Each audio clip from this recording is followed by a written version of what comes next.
और देखिए, गणपति बप्पा मोरया, मंगल मूर्ति मोरया। देश प्रदेश में गणेश चतुर्थी का उत्साह और उमंग नजर आ रहा है। आज से 10 दिन तक घर पंडाल में विराजेंगे गजानन, हरेंगे कष्ट और समृद्धि का वरदान देंगे। गणपति जी की आराधना करने से ज्ञान और बुद्धि की प्राप्ति होती है। हर साल गणेश चतुर्थी को लेकर उत्सव के रूप में मनाया जाता है।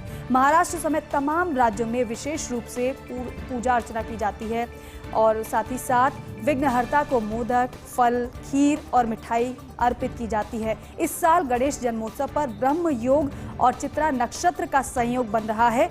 इस योग में बप्पा की पूजा करने से जीवन में सुख समृद्धि का वास बना रहता है।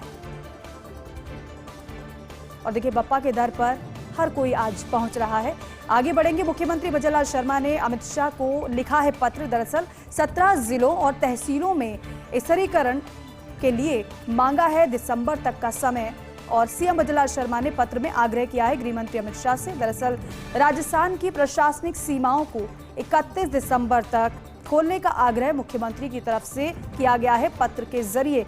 और पत्र में आगे लिखा है, केंद्र सरकार ने जनगणना के लिए लिया है फैसला। राज्य की शक्तियां 1 जुलाई 2024 को फ्रीज कर दी गई है। राज्य की शक्तियां, और बताएं आपको कि राज्य सरकार प्रदेश में नवीन राजस्व, ग्राम, उपखंड, तहसील, उप तहसील कार्यालयों इत्यादि के सृजन एवं जिलों के क्षेत्राधिकार आदि में परिवर्तन के संबंध में अधिसूचना जारी कर आमजन को करना चाहती है लाभान्वित। ये पत्र में जो बातें मुख्यमंत्री की तरफ से लिखी गई हैं वो हम आपको बता रहे हैं। साथ ही साथ वो आगे लिख रहे हैं कि प्रशासनिक इकाइयों के स्तरीकरण की समय सीमा 31 दिसंबर 2024 तक बढ़ाने की मुख्यमंत्री की तरफ से गृह मंत्री अमित शाह से मांग की है। और देखिए, जयपुर में हो सकता है आईफा 2025। बॉलीवुड का सबसे बड़ा अवार्ड फंक्शन है आईफा, जो जयपुर में हो सकता है। इस अवार्ड फंक्शन की शुरुआत 2000 में लंदन से शुरू हुई थी। अगले साल 25 साल पूरे होने पर लंदन में आयोजन प्रस्तावित था, लेकिन आयोजकों को ऐतिहासिक मौकों के लिए भा रहा है जयपुर। 7 से 9 मार्च तक सीतापुरा स्थित JECC में हो सकता है कार्यक्रम का आयोजन।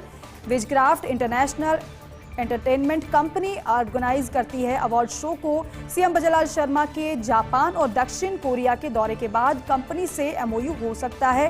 पिछले 3 साल से आईफा का जो आयोजन है वो अबू धाबी में होता आ रहा है, लेकिन इस बार की ये संभावना है कि वो जयपुर में हो सकता है। स्वास्थ्य और जीवन बीमा पर मिल सकती है राहत। GST काउंसिल की 9 सितंबर को होगी बैठक। काउंसिल के फिटमेंट पैनल ने राहत देने के लिए 4 विकल्प दरअसल सुझाए हैं। इनमें से किसी विकल्प पर भी फैसला होते हैं तो सरकारी खजाने में नुकसान होगा। आपको बताएं कि पैनल ने जीवन बीमा प्रीमियम पर GST छूट देने पर भी विचार किया है। सोमवार को फिटमेंट पैनल काउंसिल को रिपोर्ट सौंपी जाएगी और ये बेहद अहम होने जा रहा है। दिल्ली में कथित आबकारी नीति घोटाले से जुड़ी खबर आपको बताएं। CBI भ्रष्टाचार मामले में केजरीवाल की बढ़ती मुश्किलें नजर आ रही हैं। मामले में CBI की ओर से दायर पूरक आरोप पत्र में खुलासा हुआ है, जब शराब नीति बनाने की शुरुआत हुई तो तभी से केजरीवाल इसमें शामिल थे। शराब नीति के निर्माण और इसमें बदलाव के लिए आपराधिक साजिश में शामिल थे केजरीवाल के पास पहले से ही आबकारी नीति का निजीकरण करने का पूर्व निर्धारित विचार था, जिसे भ्रष्टाचार के आरोपों के सामने आने के बाद रद्द कर दिया गया। मामले में 5वीं और अंतिम चार्जशीट दाखिल की। CBI ने दिल्ली में कथित आबकारी नीति घोटाले से जुड़ी अहम खबर, जिस तरीके से CBI की तरफ से चार्जशीट दाखिल की है, मामले में 5वीं और अंतिम चार्जशीट CBI की तरफ से दाखिल की गई है। एक बड़ा सवाल है कि क्या चुनाव से पहले बिखर जाएगा महाराष्ट्र में महायुति? लड़की बहन योजना पर शिंदे और अजित पवार आमने सामने हैं। शिवसेना के एक मंत्री ने अजित पवार गुट से नाराजगी दरअसल जताई है। योजना के विज्ञापन से CM शिंदे का चेहरा हटाने को हालांकि नाराजगी इस पर जताई गई है। शिवसेना मंत्री की तरफ से शंभूराज देसाई ने यह पूछा है कि CM का नाम क्यों गायब था। NCP ने जवाब दिया कि बजट पेश होने के बाद शिंदे के प्रचार में पोस्टर लगे थे। दोनों पार्टियों के नेताओं में बहस होने के बाद देवेंद्र फडणवीस ने हालांकि बीच बचाव किया।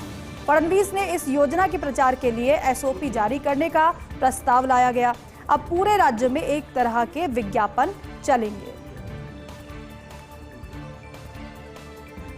यूपी से एमपी तक भेड़िए की दहशत है। दरअसल अब मध्य प्रदेश के खंडवा जिले में भेड़िए का खौफ नजर आ रहा है। एक गांव में सोते हुए लोगों पर हमला किया भेड़िए ने।